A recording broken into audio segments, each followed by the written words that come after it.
The day before Ethan and I were to obtain our marriage certificate, he went to try on wedding dresses with his first love.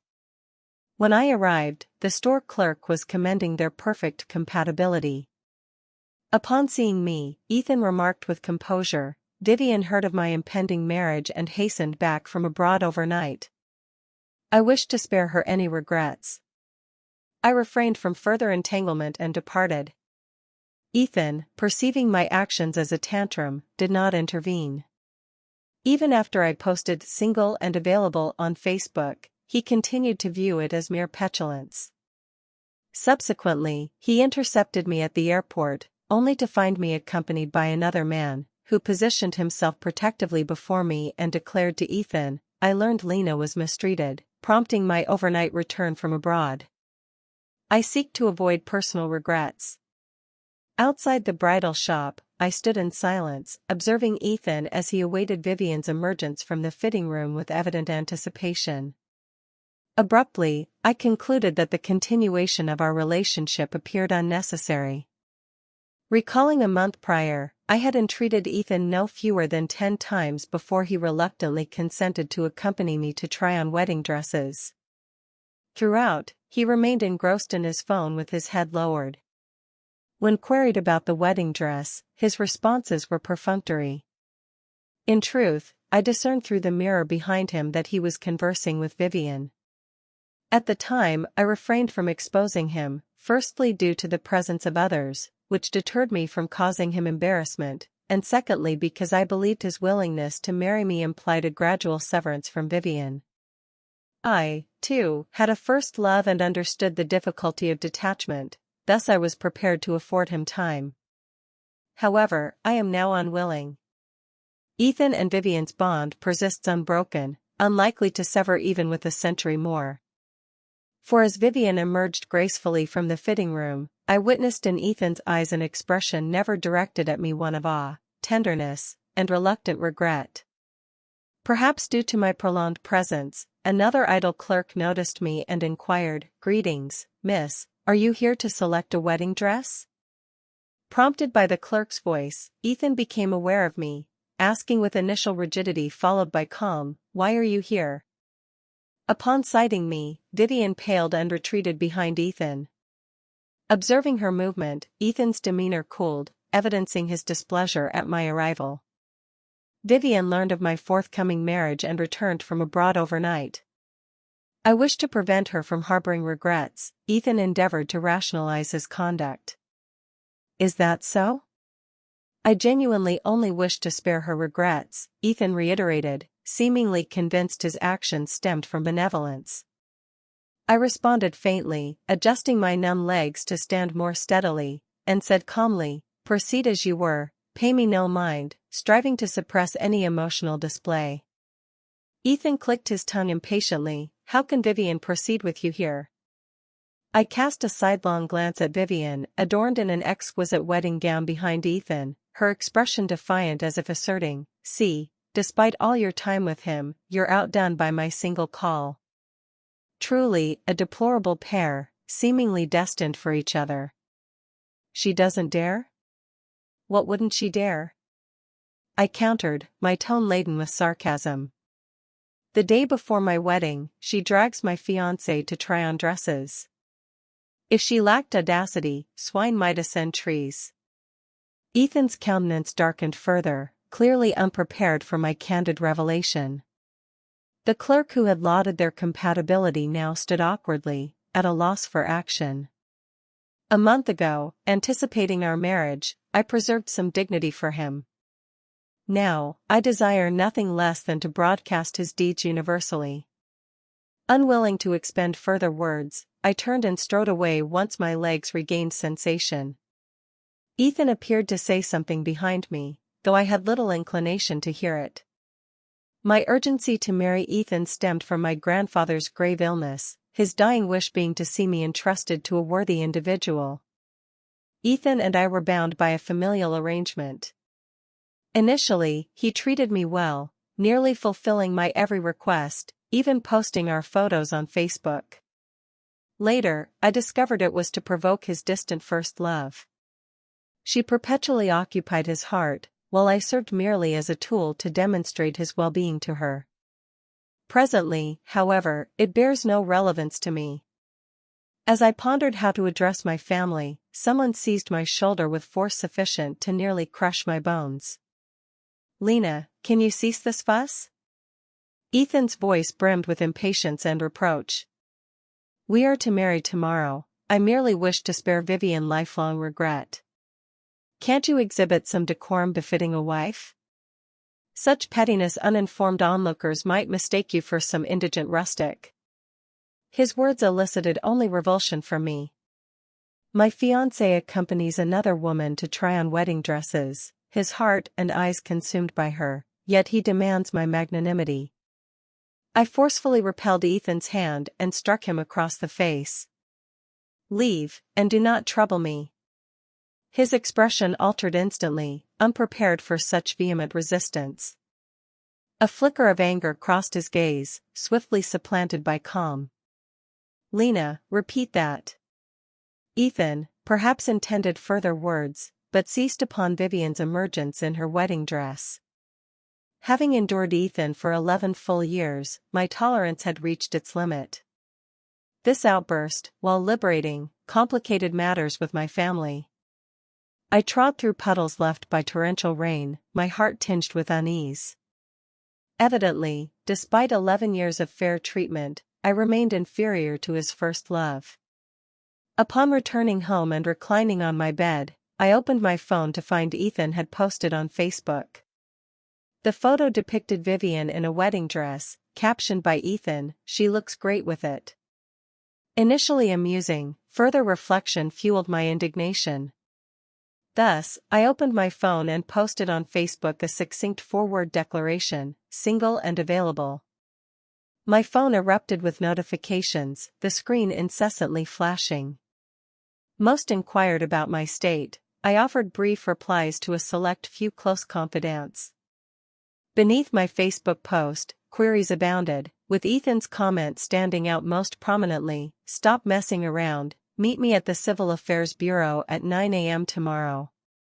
This terse, direct statement struck me as profoundly ironic. Could our affairs be resolved by his mere utterance? I inhaled deeply, endeavoring to steady my emotions. Our mutual acquaintances appeared aligned with Ethan, naturally siding with him as his friends. Indeed, sister-in-law, Ethan merely wished to bid farewell to the past. "Don't be so particular. It's just a photo, must you quarrel with him over it?" Sister-in-law, don't be overly narrow-minded.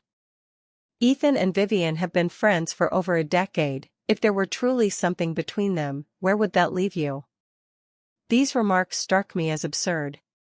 Skimming them, a friend request suddenly appeared on my screen: "Daniel." Daniel. I murmured his name softly, my first love, Daniel. The name Daniel on my phone screen acted as a temporal fissure, instantly transporting me back to those tender adolescent years of burgeoning affection. Who wouldn't admire a youth of fine character, academic excellence, and composure? Nearing graduation, I placed a letter in Daniel's desk, inwardly resolving that should he reciprocate my feelings, he would meet me at the playground. Yet that day, I waited from dawn until dusk, the playground lights extinguishing and reigniting, but he never appeared. Lacking contact details, I next heard of him when he had already departed abroad. My youthful infatuation concluded without fruition, yet its dissection years later revealed that the seed, presumed dead, showed faint signs of resurgence. I was uncertain of the emotions with which I accepted his friend request, but my heart fluttered anxiously upon seeing typing in Daniel's chat window. "Really?" was Daniel's inaugural message to me. After careful consideration, I sent a nodding emoji, and the typing indicator reappeared. 2 minutes later, I received 2 words: "Wait for me." I hadn't anticipated Daniel's swift arrival. At 8:30 a.m., gazing at the pristine marriage certificate in my hand, I felt a surreal sensation. A man unrelated to me just yesterday now stood before me, beaming warmly. "You." I struggled to find words, yet my heart was undeniably elated. The unattainable desire of my youth was now mine, eliciting immense joy. "May I take a photo for Facebook?" I inquired tentatively. Daniel nodded, effortlessly draping an arm around my shoulders as a makeshift selfie stand. Clutching the newly issued marriage certificate, I smiled radiantly. No sooner had I posted on Facebook than Ethan called. "Lena, what do you mean?" His accusatory tone resounded through the phone. "I merely accompanied Vivian to try on a dress once. What are you doing?" "Cease your tantrum. Daniel was abroad yesterday. It's impossible he'd marry you today. I know you fancied him in high school, but there's no need to edit photos to spite me." I blinked, the phone on speaker allowing Daniel to hear Ethan's every word. He remained silent, merely chuckling softly. My judgment was indeed sound. He was truly handsome. As I indulged in my admiration, Ethan's voice exploded through the phone. "Lena, why is there a man with you? Today is our wedding day, and you're meeting another man?" Then, as if struck by realization, "No wonder you posted that on Facebook yesterday. You were out cheating. I warn you, Lena, while I'm still amenable today, get to the Civil Affairs Bureau. I'm nearly there." With that, he hung up without awaiting my response. Daniel and I exchanged glances. He shrugged. "Shall we stay to settle matters with him? After all these years, he remains unchanged," I mused, leaning against the car, watching an approaching vehicle with a sense of glee, thinking, I can finally be rid of him. Before Ethan's arrival, I urged Daniel into the car. "This is between us two, it's best not to involve Daniel." He adjusted his glasses and complied. After shutting the car door, Ethan entered my view. "Had your fun?" His voice was chilly, tinged with impatience. Scanning the surroundings and finding no man as he presumed, his expression softened slightly. "Vivian and I are history, you needn't cling to it," he attempted to explain, his tone steeped in self-justification. "After all, it's over a decade of attachment. Isn't it somewhat callous to demand I sever it?" Ethan persisted, subtly urging my empathy for his stance. Wasn't his rhetoric rather presumptuous? How can emotions be gauged by duration? I don't mind his past loves, but no one is magnanimous enough to tolerate a spouse who, even after marriage, harbors thoughts of another.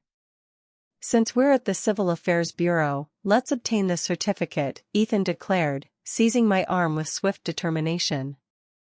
A wave of repulsion surged through me. I wrenched his hand away, stepping back to maintain distance. "Who's getting a certificate with you? Haven't you seen my Facebook?" I retorted icily. Ethan faltered momentarily, then snapped with heightened impatience. "I've said there's no need to Photoshop to irk me. Daniel can't have returned." "Lena, stop your tantrum. I've overlooked your startling Vivian yesterday. Don't be ungrateful." Concluding, Ethan frowned deeply, reaching for me again. I evaded once more. His words, like a frigid gust, dispelled the last vestige of warmth in my heart. With such a person, further discourse was futile. Facing Ethan, my voice resolute, I declared, "If you so adore your Vivian, why not marry her? You cloak your cowardice as devotion, ultimately expecting two women to vie for you. Ethan, what audacity you have! I'm telling you, you and I are finished now. Farewell, there's no future." After this tirade, a wave of relief washed over me. Seated in the passenger side, watching Daniel drive, I found the world exceedingly beautiful. Yet, within 2 seconds of this bliss, my mother called. Upon answering, my father's barrage of reprimands assaulted me, nearly deafening. "Lena, have you lost your mind? Ethan just called, saying you won't marry him? What are you thinking? You're 25, if you don't marry soon, your grandfather can't wait that long. Ethan's such a fine lad despite your antics, he's still willing to wed you. Which man doesn't have a fling? Can't you emulate your mother's generosity?" He could say anything, but mentioning my mother was a misstep. Had he not dallied outside, inciting a mistress to force her divorce, how could she have died? My grip on the phone tightened, breath nearly failing me. As I teetered on eruption, my hand was gently clasped. Unbeknownst to me, Daniel had pulled the car to the roadside. He held my hand, stroking it soothingly, and, with my assent, took the phone. My father's clamor persisted. "Lena, do you hear me? Apologize to Ethan at once." Daniel, one hand clasping mine, took the phone with the other. "Apologies, Uncle. Lena has already obtained a certificate with me." My father paused, stunned. "Who are you?" Daniel offered me a reassuring glance before continuing. "I'm Lena's high school classmate. We've met previously. An hour ago, Lena and I secured our marriage certificate. If required, we can visit grandfather now." My father seemed choked, managing a burden after a prolonged silence. Intuition hinted at oddity. How had Daniel met my father? Yet, before I could ponder, we reached the hospital. Grandfather, bedridden, sat up slowly upon my arrival. "Lena, my days may be few. Your father says you didn't marry Ethan. Why?" I withheld specifics from grandfather, given his heart condition, fearing Ethan's actions might distress him. Thus, I offered a brief explanation and drew Daniel forward. "Grandfather, Daniel is now my husband. Let's not mention Ethan henceforth." "Hello, grandfather, I'm Daniel."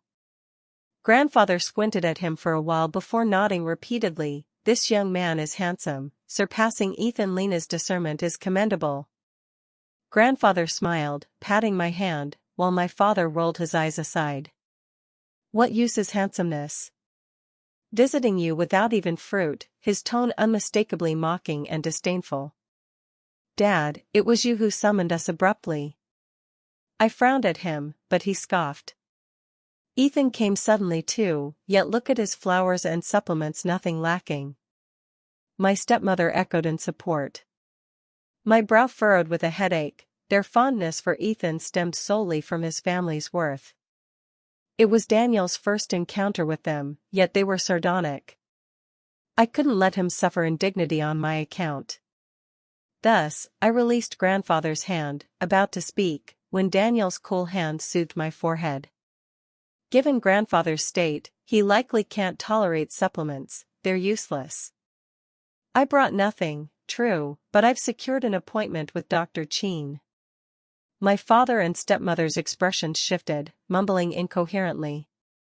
Daniel then sat beside me, addressing grandfather. "Grandfather, Dr. Cheen, a friend, specializes in cardiac research abroad." "I know of this Dr. Cheen, old man. His appointments are booked 3 years ahead." "How did you manage?" "I returned from there this morning coincidentally. He was my PhD roommate." Daniel's words plunged the room into silence. Grandfather smiled, patting Daniel's shoulder, clearly pleased with his arrangements. "This lad is considerate. I'm at ease with Lena in your care." My father and stepmother shared a complex glance, evidently unprepared for Daniel's capability. My father cleared his throat, attempting to salvage dignity. "If so, we'll say no more. Lena's stubborn, please be forbearing." His words bore reluctance. My stepmother hastened to add, yes, securing Dr. Cheen's appointment is certainly optimal." Daniel merely smiled faintly, as if all were within his grasp. That scholar's unique allure once again captivated me, eclipsing my earlier curiosity about his claim of meeting my father. The day following our hospital visit, we took grandfather abroad. Observing Daniel from our initial meeting to now, disembarking to swiftly arranging grandfather's hospital care and nurses, everything proceeded with uncanny seamlessness, as if preordained. "Daniel," I called softly from the car, en route to his home. He hummed in response. "Why did you leave without farewell back then?" He offered no reply. Upon reaching his home, seeing him produce a pristine, unopened pair of women's slippers, my doubts peaked. "Daniel," I grasped him at the entryway, the unsteady keys clattering to the floor with a jangle. "Have you been monitoring my affairs?" Daniel clasped my hand in return, lifting me onto the shoe cabinet. Perched there, I towered over him by a head, and he gazed up at me. Beneath dim lighting, an intimate ambience elucidated all. I leaned down, pressing my lips to Daniel's. A phone ring jolted me from my reverie. I struggled to silence it, embracing Daniel's neck. Yet, moments later, it rang anew. After 4 or 5 such repetitions, I answered irritably. "Where are you?" Ethan's voice roared through, laden with reproach and urgency. "I've called you numerous times, why didn't you answer? Vivian's threatening suicide over your refusal to marry me. Come apologize to her in person." Such brazen admonishment, remarkable he could voice it. I licked my lips, restraining an eager Daniel. "If she intends suicide, alert the authorities." I strove to steady my voice, quivering due to Daniel. "If she's already done it, seek a hospital. If it's mere intimidation, take her for a mental evaluation to curb her delusions of me vying for trash." After my breathless tirade, I noticed my throat's hoarseness. Meeting Daniel's gaze, I swallowed instinctively. Seizing my silence, Daniel pecked my lips again. "Have you caught a cold? What are you doing?" Ethan's voice grew urgent, a subtle tremor beneath it. Whether Daniel couldn't resist or intended it, he abruptly moved twice swiftly. Before my gasp escaped, Daniel bit my lip again. I shot him a reproving glance, but he merely smiled, interlocking fingers with the hand I rested on his waist. "Lena?" "No need to take the act this far," Ethan remarked, his tone turning mocking after a brief calm. "If your aim was to provoke me, well done, you've succeeded. This is merely resentment for my perfunctory demeanor when we tried dresses. Return now. I've arranged a place to try again with you." Ethan's tone exuded magnanimity, as though I were the unreasonable aggressor and he the victim. He likely deemed himself exceptionally generous and benevolent. "If you're ill, seek treatment with Vivian. If regular hospitals fail, transfer to a psychiatric facility. Paranoia is challenging to treat, seek help early to avoid burdening doctors later." With that, I ended the call. On the call's other end, Ethan sat in a bar, awkwardly facing his gathered friends. "Ethan, sister-in-law's likely still upset." "Yeah, she's usually easy to appease, coax her again, she might return." "Lena surely used a recording to rile you." Amid the bar's din, Ethan's brow furrowed progressively. Grandfather's surgery proceeded smoothly, and we returned a month later. Seeing birthday celebrations looping on the airport's large screens genuinely startled me momentarily. For Vivian's birthday, Ethan rented multiple screens to celebrate her. Reflecting, in 11 years, he never celebrated mine most egregiously, once traveling abroad to see her on my birthday. Daniel tugged my hand, his gaze tinged with hurt. "Are you thinking of him?" I cupped Daniel's face, kissed him, and ruffled his hair. "I am, but the more I think, the angrier I get enough to want to thrash him." Grandfather had been chauffeured back to the hospital. Daniel and I leaned against the car, observing the airport's bustle. Abruptly, a sharp brake sounded. I turned swiftly, seeing Ethan disembark, looking haggard with disheveled hair and rumpled attire. Upon exiting, Ethan first looked at me, then swiftly at Daniel beside me, his face registering shock and dread, as if Daniel's return were utterly implausible. "How is it possible? How could you return?" Ethan's voice quavered, nearly interrogative. I glanced at him, puzzled. Why was he so agitated by Daniel's return? Sensing my mood, Daniel's fingers, entwined with mine, lightly scratched my palm twice. "Why can't I return?"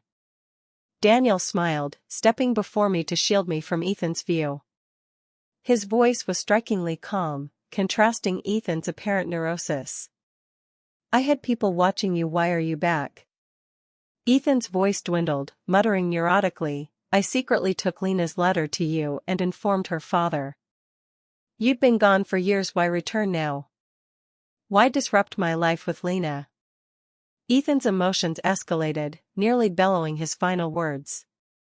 Daniel's hand, holding mine behind his back, twitched slightly, as if saying, see, the truth emerges. My departure then wasn't voluntary but coerced. This is for me to hear. I heard Lena was mistreated, so I rushed back from abroad overnight. I wish to leave myself no regrets. This is for Ethan. Hearing this, Ethan seemed deranged, collapsing to his knees with a thud, eyes reddened. His abrupt kneeling stunned me. He knelt, face etched with sorrow, seemingly genuinely remorseful. I'm sorry, Lena, my fault. I shouldn't have gone with Vivian to try dresses. Please forgive me, won't you? I truly like you, else, I wouldn't have schemed to send Daniel abroad. My feelings for Vivian aren't love, we've no relationship. Gazing at the nearby screens looping Vivian's birthday celebration, Ethan's words rang bitterly ironic. Noticing my stare, he shuffled forward 2 steps on his knees. Do you care deeply about this? Ethan's expression mingled surprise with caution, his voice carrying hope. Your concern implies you still like me, right? I knew it in these 11 years, you must have fallen for me. Your closeness to Daniel is surely to provoke me, to make me jealous, and it worked. Truly, I'm jealous. Return quickly, I'll cut ties with Vivian and call now to remove these screens. Lena, come back soon. Ethan's words struck me as both laughable and pitiful. No need, I stepped out from behind Daniel, still clasping his hand. What? Ethan murmured. I said no need, don't you understand? I require neither your apology nor promises. I thought I was clear that day, we're done. If you truly liked me, what were you doing these past 11 years? Pining over Vivian's photos day and night. Now Vivian's here, yet you kneel before me for forgiveness. Do you think this is affectionate? No, it's base, utterly base. Had you stood, brushed off the dirt, and vowed never to see me again, I'd have respected you as a man. But now, you're a lunatic, a paranoiac. Ethan knelt long, his face ashen. He clearly hadn't anticipated my resolve. He tried to explain again, but words knotted in his throat, rendering him speechless. My wedding with Daniel was set a month hence. I expected smooth passage, yet, 2 days later, trouble arose anew. Due to Ethan's abrupt reversal, Vivian, who abandoned all to return from abroad, became the greatest victim. Despite her pleas, Ethan spared her not a glance, even blaming her for my departure. Through Ethan's machinations, Vivian became a bar hostess. After enduring inhumane treatment, she stormed to the rooftop in fury, publicly accusing me before countless eyes of stealing her boyfriend, causing his downfall. Yet, having previously staged a suicide attempt unmet by my apology and unfulfilled by death, the public grasped the situation. This time, opinion condemned her shamelessness, decrying her theft of another's fiancé while self-aggrandizing. Provoked, Vivian teetered perilously close to falling, only to be restrained by arriving police. Post-incident, she was deported abroad, likely never to return. Scarcely had Vivian's affair subsided when Ethan encountered trouble, struck by a car. He called, claiming Daniel, harboring resentment, deliberately hit him. His voice trembled over the phone, as if genuinely victimized. A wolf feigning innocence, what pretense? Observing Daniel, inseparable from me these days even in sleep, I shrugged helplessly and deleted Ethan's contact. Yet, days later, Ethan, clad in a hospital gown, knocked at my door. I intended to ignore it, but Daniel insisted on closure. Opening the door, Ethan knelt again, his leg casted, visibly gravely injured. His eyes met mine, brimming with supplication and regret. Lena, I confess my past errors, but my feelings for you are genuine, he rasped. I'm willing to change for you, please grant me a chance to prove it. My gaze unwavering, I replied calmly, Ethan, sincerity isn't professed, it's demonstrated through deeds. You've missed your chance to prove it. For 11 years, I ceaselessly offered you opportunities. Time and again, you failed to cherish them, yielding me only repeated disappointment. Now, I wish solely to focus on my future one without you. With that, I shut the door, calling the Gu family to retrieve Ethan. As for the Chu family, my father and stepmother's mess, I was done meddling, visiting grandfather only occasionally. On our wedding night, I nestled in Daniel's arms. He gently traced the bite mark on my shoulder. What did you write in that letter? As he spoke and moved, I paused before replying, it matters not now, let the past remain past. The future holds paramount importance.